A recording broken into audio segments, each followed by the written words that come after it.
ओम सप्तविंशत्यधिकशतमोऽध्यायः। ऋषभ का राजा सुमित्र को वीरद्युम्न और तनु मुनि का वृतांत सुनाना। भीष्म जी कहते हैं, युधिष्ठिर। तदनंतर उन समस्त ऋषियों में से मुनिश्रेष्ठ ब्रह्मर्षि ऋषभ ने विस्मित होकर इस प्रकार कहा।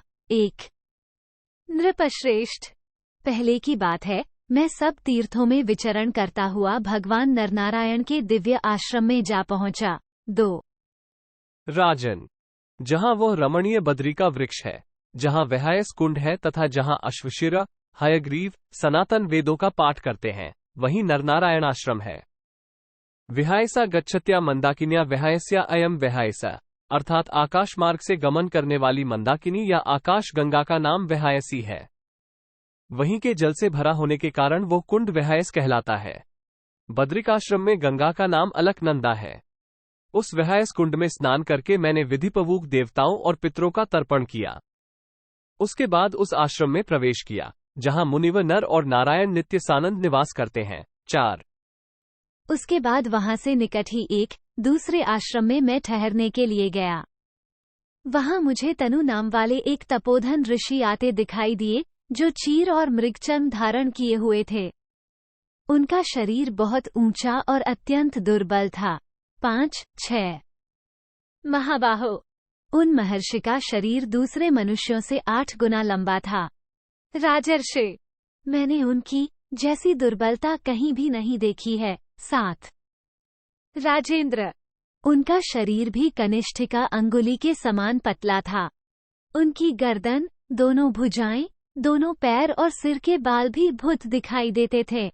8 शरीर के अनुरूप ही उनके मस्तक, कान और नेत्र भी थे। नृपश्रेष्ठ, उनकी वाणी और चेष्टा साधारण थी।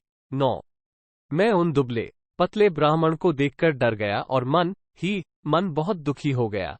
फिर उनके चरणों में प्रणाम करके दोनों हाथ जोड़कर उनके आगे खड़ा हो गया। 10 नरश्रेष्ठ, उनके सामने नाम, गोत्र और पिता का परिचय देकर उन्हीं के दिए हुए आसन पर धीरे से बैठ गया। 11 महाराज, तदनंतर धर्मात्माओं में श्रेष्ठ तनु ऋषियों के बीच में बैठकर धर्म और अर्थ से युक्त कथा कहने लगे। 12 उनके कथा कहते समय ही कमल के समान नेत्रों वाले एक नरेश वेगशाली घोड़ों द्वारा अपनी सेना और अंतःपुर के साथ वहां आ पहुंचे। 13 उनका पुत्र जंगल में खो गया था। उसकी याद करके वे बहुत दुखी हो रहे थे। उनके पुत्र का नाम था भूरिद्युम्न और वे उसके महायशस्वी पिता श्रीमां वीरद्युम्न थे। 14 यहाँ उस पुत्र को अवश्य देखूंगा। यहाँ वह निश्चय ही दिखाई देगा। इसी आशा से बंधे हुए पृथ्वीपति राजा वीरद्युम्न उन दिनों उस वन में विचर रहे थे। 15 वो बड़ा धर्मात्मा था। अब उसका दर्शन होना अवश्य ही मेरे लिए दुर्लभ है। एक ही बेटा था, वो भी इस विशाल वन में खो गया। इन्हीं बातों को वे बार बार दोहराते थे। 16 मेरे लिए उसका दर्शन दुर्लभ है, तो भी मेरे मन में उसके मिलने की बड़ी भारी आशा लगी हुई है। उस आशा ने मेरे संपूर्ण शरीर पर अधिकार कर लिया है। इसमें संदेह नहीं कि मैं उसके लिए मौत को भी स्वीकार कर लेना चाहता हूँ। 17 राजा की यह बात सुनकर मुनियों में श्रेष्ठ भगवान तनु नीचे सिर किए ध्यानमग्न हो 2 घड़ी तक चुपचाप बैठे रह गए। 18 उनको चिंतन करते देख परम दुखी हुए नरेश दीन हृदय हो मंद वाणी में बारंबार इस प्रकार कहने लगे। 19 देवर्षे, कौन वस्तु दुर्लभ है और आशा से भी बड़ा क्या है?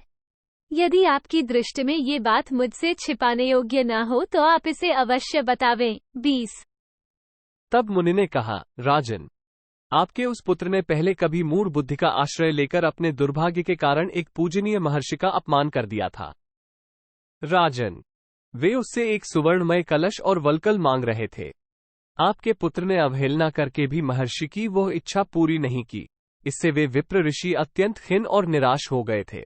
22 ऋषभ कहते हैं, नरश्रेष्ठ, उनके ऐसा कहने पर उन लोक पूजित महर्षि को प्रणाम करके धर्मात्मा राजा वीरद्युम्न तुम्हारे ही समान थककर शिथिल हो गए। 23 तत्पश्चात उन महर्षि ने तपोवन में प्रचलित शिष्टाचार की विधि से राजा को पाद्य और अर्घ्य आदि सब वस्तुएं अर्पित की। 24 पुरुष सिंह, तब वे सभी मुनि नरश्रेष्ठ वीरद्युम्न को सब ओर से घेरकर उनके पास बैठ गए। मानो सप्तर्षि ध्रुव को चारों ओर से घेरकर शोभा पा रहे हों। 25 उन सबने वहां उन अपराजित नरेश से उस आश्रम पर पधारने का सारा प्रयोजन पूछा। 26 इति श्रीमहाभारते शान्तिपर्वणि राजधर्मानुशासन पर्वणि ऋषभगीतासु सप्तविंशत्यधिकशततमोऽध्याय 127। इस प्रकार श्रीमहाभारत शांति पर्व के अंतर्गत राजधर्मानुशासन पर्व में ऋषभगीता विषयक 127वां अध्याय पूरा हुआ। 127।